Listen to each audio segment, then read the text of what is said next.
is brought to you by Head Start Basketball.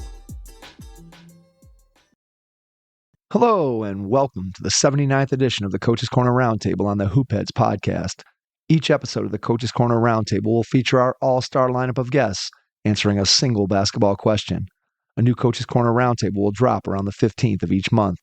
July's Roundtable question is, how do you evaluate the effectiveness of your program from year to year? Our coaching lineup this month includes Coretta Brown from Eastern Kentucky University, Stephen Halstead from Grace College, Joe Harris from Lake Chelan High School, Bob Krizancic from Mentor High School, Dell Leonard from Mountain Home High School, Tom McKeown, the author of This is Panther Country, Don Showalter from USA Basketball, and John Shulman from the University of Central Arkansas. Please enjoy this roundtable episode of the Hoopheads podcast, and once you're finished listening, please give the show a 5-star rating and review after you subscribe on your favorite podcast app.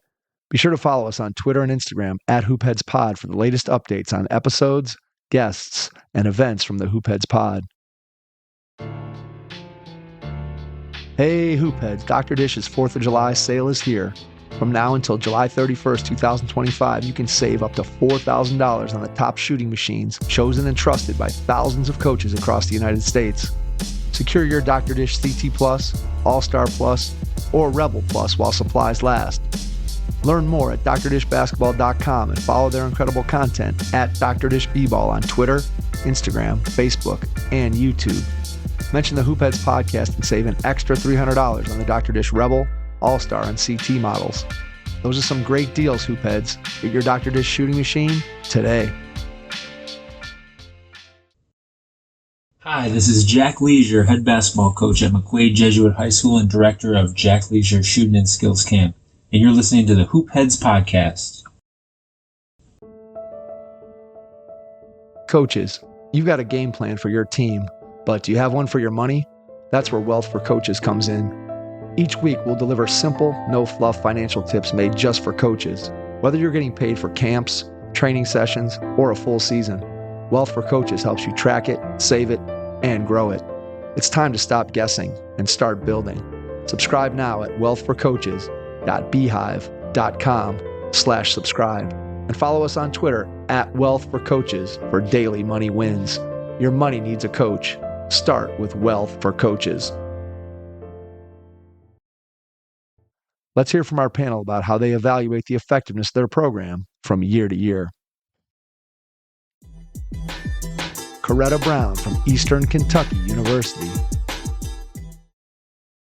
How do you evaluate the effectiveness of your program from year to year? I believe you first start by tracking individual and team improvements, making sure that each individual is getting better outside of team practice, and then whatever your team benchmarks are, that you're constantly improving in those. And I think those can be weighted. Basically, numbers don't lie. Looking at your shooting efficiency, turnover rate, rebounding percentage, and free throw rate. If you're constantly tracking those and those are constantly improving and the individuals are improving, the wins take care of itself. Stephen Halstead from Grace College.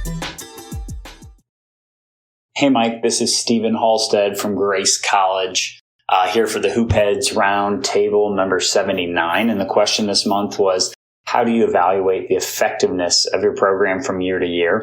And I think that's a great question because oftentimes people will just go to a website and try to look how many games your team won and lost the previous season. And a lot of times people try to value that as the only way for success. But I think one thing that I've noticed, at least from our program here at Grace, is we are very much a process-oriented group. And if we feel like we have done the things in the process that would set us up for success, we're going to let the results kind of take care of themselves there. So it's a little bit of a loaded question, but it kind of goes to both sides of the ball, and culturally, offensively, you're trying to get the best shots that you can take. And that changes player to player. And our team does a really good job of just recognizing each other's strengths with that. Defensively, the other side, it's can we do those things that we can control and that we deem as like non-negotiables, whether it's no blow-bys, no uncontested at the rim. Can we constantly keep our man in front of the ball? And then also to top all that off, probably the most important thing is just going to be the culture of your group. If that can continue to have a group that wants to grow, they want to get better, they love each other, each year, you're going to be okay coaching that group year in, year out, regardless of how they might perform. Joe Harris, Lake Chelan High School, Lake Chelan, Washington. Hey, Hoopheads. This is Joe Harris at Lake Chelan jumping on this month's roundtable question. How do you evaluate the effectiveness of your program from year to year? I really felt like you had to be really transparent in communicating with your players and your assistant coaches at the end of the year to gain some valuable input. We asked our players and coaches a number of different questions, beginning with what were the best things about this season, and then what were the worst things about this season. We asked them about what improvements did you make in your basketball skills, and also what skills do you wish that you could have improved upon more than you did. We asked our players what were the best things about your coach this season and what were the weak points of your coach this season, giving them a chance to really dive into how they felt. Finally, we asked them if you could start this season over again, would you want to be on this team? Why or why not? And then we've ended with asking for suggestions for making our program and culture of our team better for the next year. Hoping this is something that can help you expand your program, and best of luck as you navigate the summer season. Bob Krizancic, Mentor High School, Mentor, Ohio. Coach K, Mentor High School. We always evaluate our program, especially yearly. Our evaluation is probably 99% the intangibles. Having strong character when you get out of our program. Building great relationships and having lifelong friends. Having a phenomenal, not a good, but a phenomenal work ethic.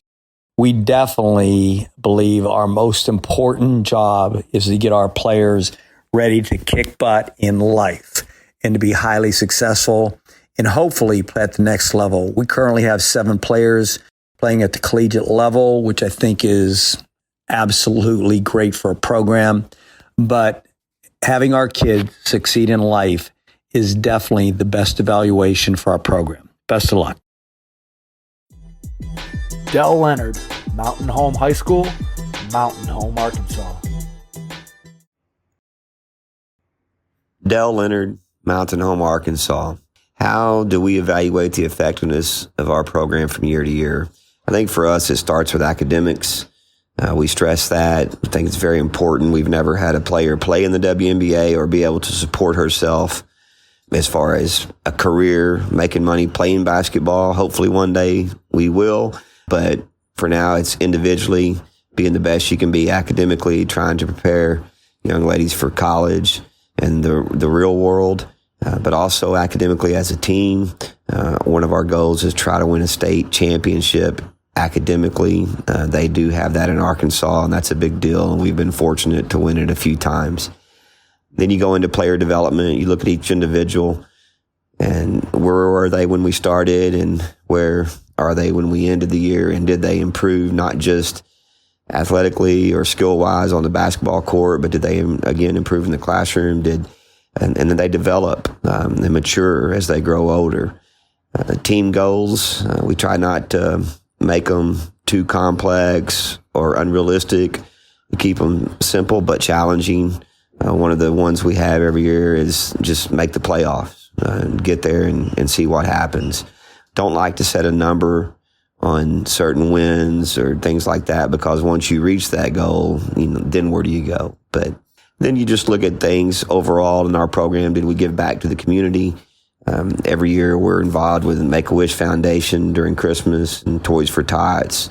We adopt a highway in our area to keep it clean, and just volunteer to help groups, businesses, or organizations that provide or they support people in need. So we feel like those are some of the things that we do to evaluate the effectiveness of our program from year to year. Tom McKeown, the author of This is Panther Country. Hello, this is Tom McKeown, author of This is Panther Country, the story of the first ever Long Island Basketball Championship. In answer to the question, how do you evaluate a program's success, I could say one big indicator is how many people try out for the team every year. If it's gradually increasing as a percentage of the student body, that's generally a good indicator that the program is reaching out to more of the population and is admired by the community. I hope that helps. Thank you. Don Showalter, USA Basketball. Hi, Don Showalter here from USA Basketball. And the question of the month is, how do you evaluate the effectiveness of your team year to year?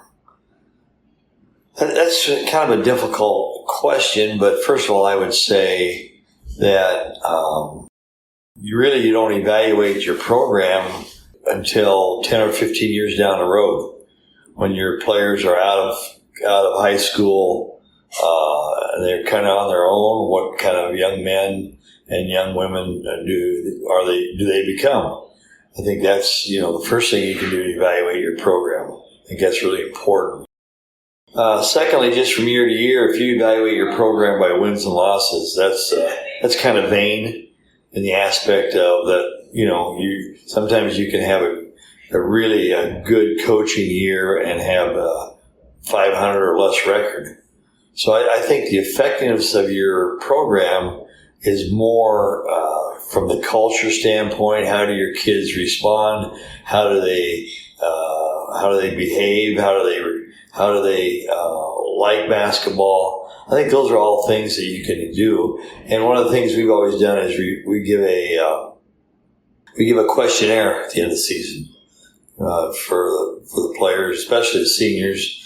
What they thought of the program and what they would change if they could. And I think that's really important to view that as well. So effectiveness of a program year to year. Don't get caught up in the wins and losses and how to evaluate it.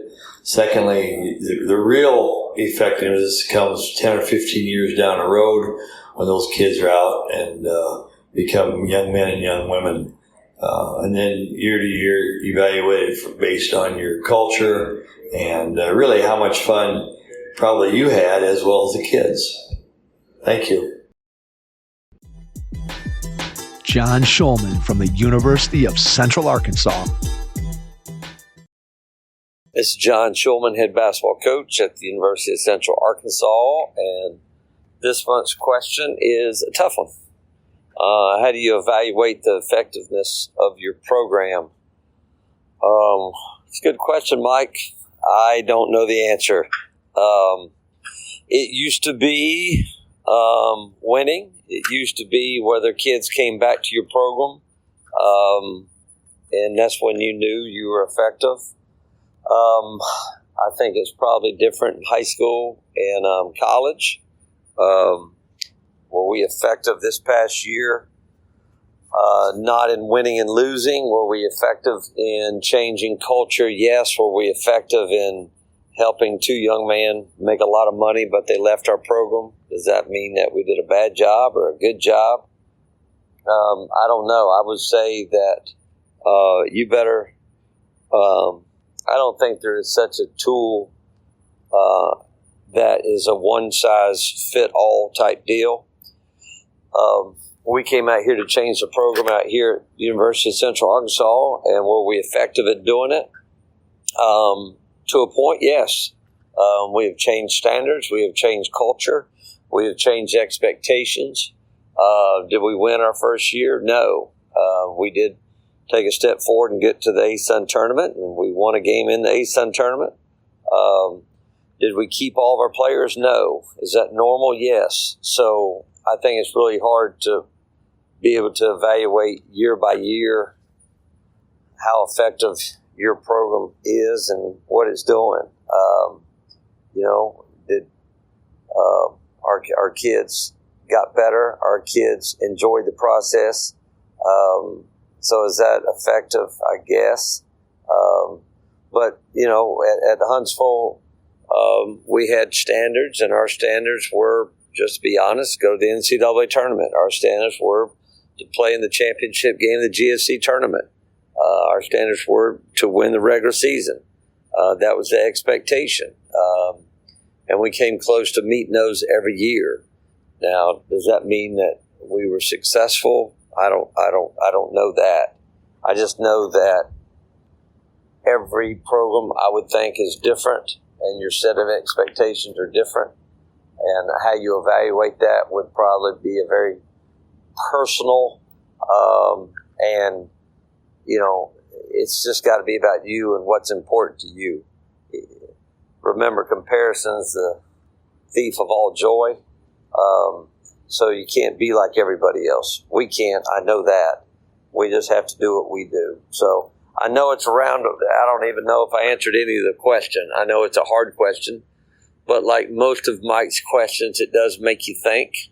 And I think that's like every clinic I've been in, just makes you think, and a little nugget to make you think about how you should be evaluating your program each year.